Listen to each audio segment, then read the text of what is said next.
1641년 7월 7일 조선의 가장 남쪽 끝자락인 제주도. 눅눅하고 짠 바닷바람이 문틈을 거칠게 비집고 들어와 방 안의 낡은 촛불을 위태롭게 흔듭니다. 그 방 안에는 한 노인이 가쁜 숨을 몰아쉬며 생의 마지막 고비를 넘기고 있습니다. 그의 곁에는 화려한 비단옷도 그를 우러러보던 충성스러운 신하들도 없었습니다. 오직 그를 감시하던 몇 명의 하급 군사들과 표정 없는 나인들만이 이 기구한 운명의 종말을 방관하듯 지켜보고 있었을 뿐입니다. 이 노인의 이름은 광해. 한때 조선의 15번째 왕으로 군림하며 천하를 호령했던 인물입니다. 그는 무려 18년이라는 긴 세월을 유배지에서 보냈습니다. 18년. 그가 왕위에 올라 조선을 다스렸던 15년보다도 훨씬 더 긴 시간을 그는 죄인이라는 이름으로 버텨냈습니다. 오늘 우리는 역사가 기록하지 못한, 아니 어쩌면 승자의 기록 뒤에 가려져 우리가 애써 외면해왔던 버림받은 왕 광해군의 비극적인 생애와 그가 제주도에서 보낸 6,500일의 처절한 기록을 가장 깊은 곳까지 파헤쳐보려 합니다. 영상 시청 전 구독, 좋아요, 댓글까지 부탁드립니다. 우선 시계를 1631년 3월 13일 새벽으로 돌려보겠습니다. 창덕궁의 고요한 정적을 깨고 수백 개의 횃불이 밤하늘을 마치 쏟아진 피처럼 붉게 물들였습니다. 서인세력이 주도한 인조 반전의 신호탄이었습니다. 광해군은 제대로 된 저항 한번 해보지 못한 채 차가운 궁궐 바닥으로 끌려 내려왔습니다. 전하를 폐위하고 강화도로 즉각 압송하라! 어제까지 전하라 칭송하며 고개를 조아리던 신하들의 입에선 이제 패주 혹은 죄인이라는 날카로운 단어들이 비수처럼 쏟아져 나왔습니다. 왕으로서 누리던 모든 권위와 명예는 단 하룻밤 사이에 신기루처럼 증발해버렸고 그는 거친 포승줄에 묶인 채 강화도로 향하는 유백길에 올랐습니다. 덜덜거리는 가마 안에서 광해군은 무슨 생각을 했을까요? 자신이 온 힘을 다해 세웠던 대동법과 호패법, 그리고 명나라와 후금 사이에서 아슬아슬한 줄타기를 하며 지켜온 조선의 평화가 이제는 산산조각이 날 것임을 직감하며 가슴을 쳤을지도 모릅니다. 사실 광해군의 삶은 태생부터가 거대한 비극의 서막이었습니다. 그는 선조의 둘째 아들로 태어났으나 어머니 공빈 김씨는 정비가 아닌 후궁이었습니다. 적통과 명분을 무엇보다 중요하게 여기던 성리학의 나라 조선에서 후궁 소생의 차남이 왕위에 오른다는 것은 애초에 불가능에 가까운 일이었습니다. 하지만 1592년 임진왜란이라는 미중유의 대재앙이 그의 운명을 통째로 뒤흔들었습니다. 선조가 한양을 버리고 명나라 국경인 의주까지 피난을 떠날 때 18살의 젊은 광해군은 세자로 책봉되어 분조를 이끌었습니다. 아버지가 버린 땅을 아들이 직접 발로 뛰며 지켜낸 것입니다. 그는 평안도와 강원도의 험한 산세를 누비며 의병을 독려했고 전쟁으로 굶주린 백성들을 보듬었습니다. 전쟁의 한복판에서 백성들은 보이지 않는 왕 대신 자신들과 함께 흙먼지를 마시는 세자 광해를 진정한 지도자로 믿고 따르기 시작했습니다. 하지만 이 찬란한 공적은 곧 그에게 독이 되어 돌아왔습니다. 아들의 인기가 높아질수록 아버지 선조의 의심과 질투는 광기처럼 커져만 갔고 훗날 늦게 얻은 정비소생의 아들 영창대군의 탄생은 광해군의 입지를 벼랑 끝으로 몰아넣었습니다. 세자 자리에 앉아있던 16년 동안 그는 매일 아침 눈을 뜨며 오늘이 자신의 마지막 날이 될지도 모른다는 공포 속에 살아야 했습니다. 이러한 불안한 출발은 광해군을 더욱 냉철하고 시리적인 군주로 단련시켰습니다. 1608년 선조의 갑작스런 죽음 이후 간신히 왕위에 오른 뒤 그는 전란으로 폐허가 된 산하를 재건하는 데 자신의 모든 것을 걸었습니다. 백성들의 고혈을 짜내던 불합리한 세금 제도를 개혁하여 쌀로 세금을 내게 하는 대동법을 시행했고 전란으로 흩어진 의서들을 집대성하여 허준에게 동의보감을 완성하게 했습니다. 백성들의 삶을 실질적으로 개선하는 것, 그것이 광해군의 정치적 지향점이었습니다. 무엇보다 그는 전쟁의 참혹함을 뼈저리게 겪은 사람이었습니다. 다시는 이 땅을 허망한 명분이라는 이름 아래 전쟁터로 만들 수 없다. 이것이 그의 확고한 신조였습니다. 그래서 그는 지는 해인 명나라와 뜨는 해인 후금 사이에서 중립액을 하는 외로운 선택을 했습니다. 강홍립 장군에게 명나라를 돕되 상황을 보아 후금에 투항하라는 비밀 지시를 내린 것은 오로지 조선의 청년들을 헛된 죽음으로 내몰지 않기 위한 고육책이었습니다. 하지만 이는 성미학적 대의명분에 목숨을 걸었던 서인 사대부들에게는 부모의 나라인 명나라를 배신한 천인공노할 패련으로 비춰졌습니다. 결국 그가 지키려 했던 조선의 평화는 역설적으로 그를 왕좌에서 끌어내리는 가장 강력한 칼날이 되고 말았습니다. 반정 직후 강화도로 압송된 광해군의 삶은 지옥보다도 더 참혹했습니다. 강화도의 위리한 치소는 말이 거처이지 사실상의 감옥이었습니다. 사방에 날카로운 가시가 돋친 탱자나무 울타리가 촘촘히 쳐지고 한 사람의 움직임도 놓치지 않으려는 군사들의 삼엄한 감시가 난밭없이 이어졌습니다. 이곳에서 광해군은 첫 번째 피눈물을 흘립니다. 함께 유배되었던 아들 폐세자 이황이 땅굴을 파고 탈출을 시도하다 붙잡혀 아버지인 광해군이 보는 앞에서 스스로 목숨을 끊으라는 명을 받았습니다. 자식의 시신조차 제대로 수습하지 못한 채 며느리 박씨 역시 절망 속에서 뒤를 따라 자결했습니다. 아내 유씨는 자식들의 참혹한 죽음 앞에서 매일 피를 토하며 울부짖다 유배 생활 단 1년 만에 화병으로 세상을 떠났습니다. 한때 조선에서 가장 고귀했던 가족은 그렇게 강화도의 차가운 흙바닥 아래로 뿔뿔이 흩어졌습니다. 왕이었던 남편을 원망했는지 아니면 무너진 가문을 한탄했는지는 알 수 없으나 광해군은 이제 폐허가 된 마음을 안고 홀로 남겨졌습니다. 조정은 그를 잊지 않았습니다. 아니, 그의 존재 자체가 인조 정권에게는 씻을 수 없는 분한의 씨앗이자 정통성을 위협하는 거대한 바위였습니다.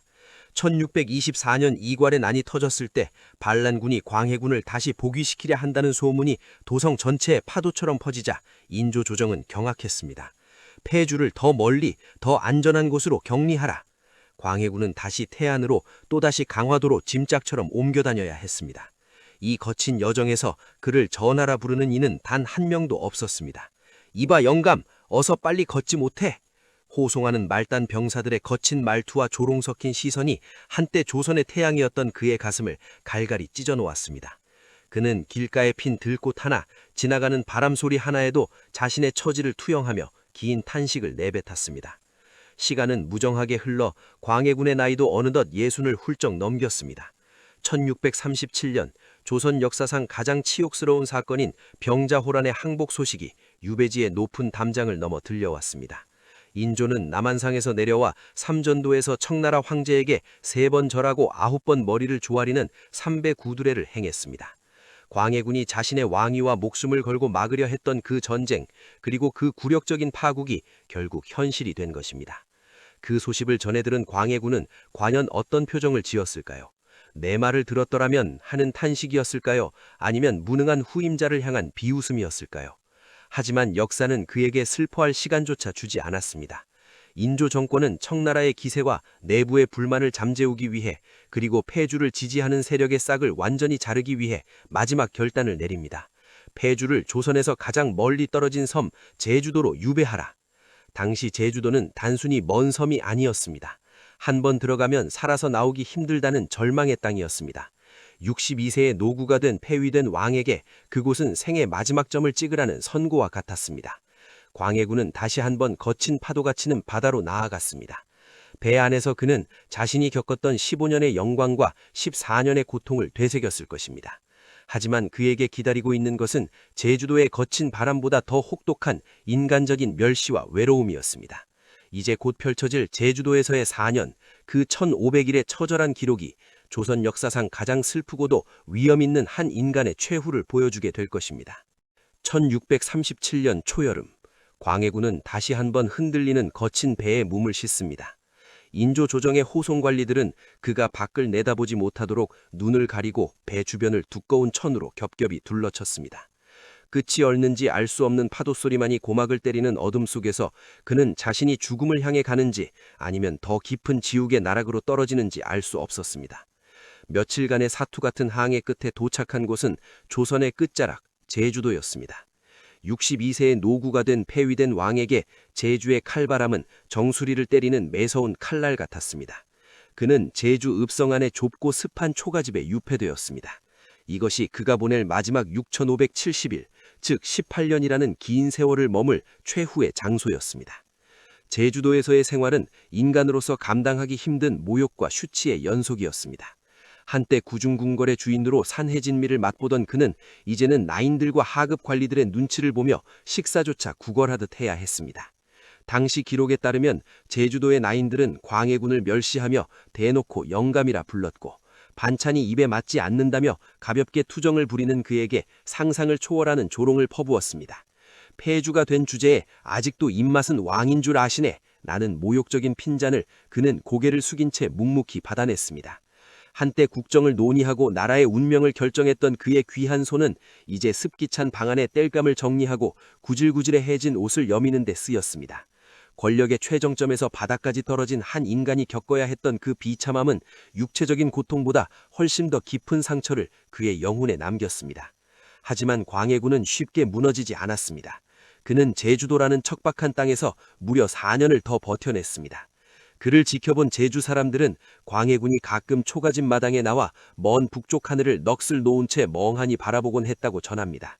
그 하늘 너머에는 그가 목숨처럼 지키려 했던 한양 도성과 끝내 마음을 열어주지 않았던 아버지 선조, 그리고 자신보다 먼저 차가운 흙 속에 묻힌 가족들의 무덤이 있었습니다. 그는 그 긴 시간 동안 아마도 자신의 정치가 어디서부터 뒤틀렸는지, 왜 자신이 지키려 했던 백성들이 정작 위기의 순간 자신을 지켜주지 않았는지 수만 번 자문했을 것입니다. 제주도의 거센 비바람은 그의 외로움을 씻어내기는커녕 오히려 그의 가슴 속에 응어리진 한을 더욱 단단하게 굳게 만들었는지도 모릅니다. 그 고통스러운 침묵의 세월 속에서도 광해군은 끝내 인간으로서의 품위를 잃지 않으려 사투를 벌였습니다. 당시 제주 목사로 부임했던 이시방은 광해군의 참혹한 몰골을 보고 경악을 금치 못했습니다. 한때의 군주가 곰팡이 핀 방에서 낡은 이불 하나에 의지해 떨고 있는 모습을 보고 그는 자신의 직위가 위태로울 것을 알면서도 조정 몰래 의복과 약재를 지원했습니다. 이시방은 자신의 일기에 이렇게 적었습니다. 폐주께서는 말씀이 극히 적으셨으나 늘 단정히 앉아 계셨다. 그 깊은 눈빛에는 누군가를 향한 원망보다는 말로 다할 수 없는 깊은 슬픔만이 고여 있었다. 광해군은 자신에게 작은 호의를 베푸는 이시방에게조차 감사하다는 말을 쉽게 내뱉지 않았습니다. 그것은 그가 마지막까지 붙잡고 있었던 왕으로서의, 그리고 인간으로서의 최후의 자존심이었는지도 모릅니다. 시간은 누구에게나 공평하게 흐르지만 유배지의 시간은 유독 느리고 잔인했습니다. 광해군은 제주도에서 자신의 과거를 하나하나 정리하기 시작했습니다. 그가 세자로 책봉되어 전쟁터를 누비던 연려들의 패기, 왕위에 올라 대동법을 반포하며 백성들의 환호를 듣던 순간, 그리고 후금의 사신을 은밀히 만나 조선의 평화를 애걸하던 외로운 밤들, 그 모든 영광과 오욕의 기억이 제주의 파도소리에 섞여 들어갔습니다. 그는 이제 자신이 한때 왕이었다는 사실조차 잊으려 했는지도 모릅니다. 하지만 역사는 그를 잊지 않았습니다. 밖에서는 그를 향한 비난과 칭송이 여전히 엇갈리고 있었지만 초가집안의 노인은 오직 자신에게 주어진 마지막 시간만을 묵묵히 견뎌내고 있었습니다. 1641년 7월, 광해군의 낡은 육신은 이제 더 이상 버틸 힘이 남아있지 않았습니다. 유배지의 심각한 영양 부족과 18년간 쌓인 깊은 우울증, 그리고 제주의 고온 다습한 기후는 노인의 건강을 뿌리째 갉아먹었습니다. 숨이 턱끝까지 차오르는 임종의 순간에도 그는 정신을 놓지 않으려 안간힘을 썼습니다.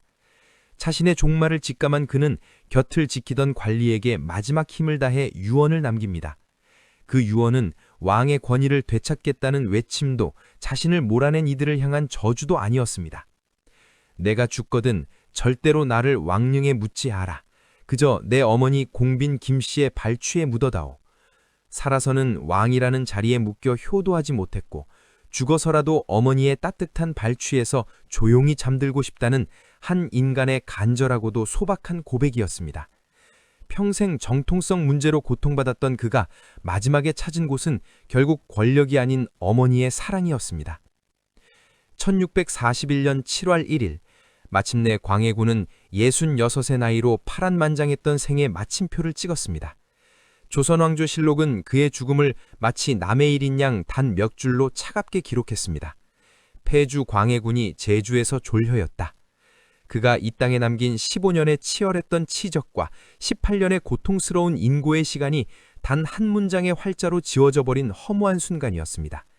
하지만 역설적이게도 광해군이 죽고 난 뒤 그를 명분 없는 왕이라 비난하며 몰아냈던 인조 정권은 광해군의 정책들을 하나하나 다시 꺼내어 국가의 근간으로 삼기 시작했습니다. 그가 추진했던 대동법은 전국적으로 확대되어 조선의 경제를 지탱했고, 그가 주장했던 시리적인 대외 정책은 혹독한 시련 끝에 조선의 유일한 생존 전략으로 인정받았습니다. 광해라는 인간은 죽었지만 광해의 정신은 조선이라는 나라를 다시 살려내고 있었던 것입니다. 그의 무덤은 지금 경기도 남양주의 한적한 산기슭에 자리 잡고 있습니다. 다른 왕들의 화려한 능과는 비교할 수도 없을 만큼 초라한 광해군 묘. 묘비에는 왕의 시호조차 적혀있지 않습니다. 잡초만이 무성한 그 무덤 앞에 서면 우리는 역사의 승자가 쓴 기록이 얼마나 잔인할 수 있는지, 그리고 진실이라는 것이 얼마나 오랜 시간을 돌아 우리에게 도달하는지를 깨닫게 됩니다. 하지만 오늘날 수많은 사람은 화려한 왕릉 대신 이 작고 초라한 무덤을 찾습니다. 명분과 실리 사이에서, 전쟁과 평화 사이에서 그가 내렸던 외로운 결단들이 오늘날을 살아가는 우리에게도 여전히 뼈아픈 질문을 던지고 있기 때문입니다. 그는 진정 나라를 망친 폭군이었을까요? 아니면 무너져가는 나라를 구하려 했던 비운의 현실주의자였을까요? 역사는 흐르는 강물과 같아서 당장에는 무엇이 옳은지 알기 어렵습니다. 그러나 시간이 지나 퇴적물이 가라앉으면 그 밑바닥에 숨겨진 진실의 조각들이 하나하나 모습을 드러냅니다. 광해군, 그는 조선이라는 배가 거센 풍랑에 휩쓸렸을 때 키를 잡았던 외로운 항해사였습니다. 비록 선원들에게 쫓겨나 섬에 버려졌지만 그가 남긴 항로의 기록은 오늘날 우리에게 새로운 이정표가 되어주고 있습니다. 자, 이제 광해군이라는 인물의 삶을 통해 우리가 진짜 배워야 할 점은 무엇인지 마지막으로 정리해 보겠습니다. 우선 우리가 반드시 짚고 넘어가야 할 사실이 있습니다. 광해군은 단순히 성격이 포악해서 혹은 정치를 못해서 쫓겨난 게 아니라는 점입니다. 그는 조선의 고질적인 병폐였던 공납의 폐단을 막기 위해 경기도에서 처음으로 대동법을 실시했습니다. 방나법자들의 농간에 고통받던 백성들에게는 그야말로 가뭄의 단비 같은 정책이었죠. 또한 그는 전란으로 폐허가 된 국토를 복구하고 동의보감을 편찬하게 하여 백성들의 질병을 다스렸습니다. 내치만 놓고 본다면 그는 누구보다 백성을 사랑했던 애민군주였습니다. 하지만 그를 무너뜨린 결정적인 원인은 바로 그의 뛰어난 외교적 통찰력이었습니다. 당시 조선의 사대부들에게 명나라는 어버이의 나라였습니다. 명나라가 망하고 신흥강자인 후금이 치고 올라오는 급박한 국제정세 속에서도 그들은 의리라는 이름의 허울 좋은 명분에 사로잡혀 있었습니다. 하지만 광해군은 달랐습니다.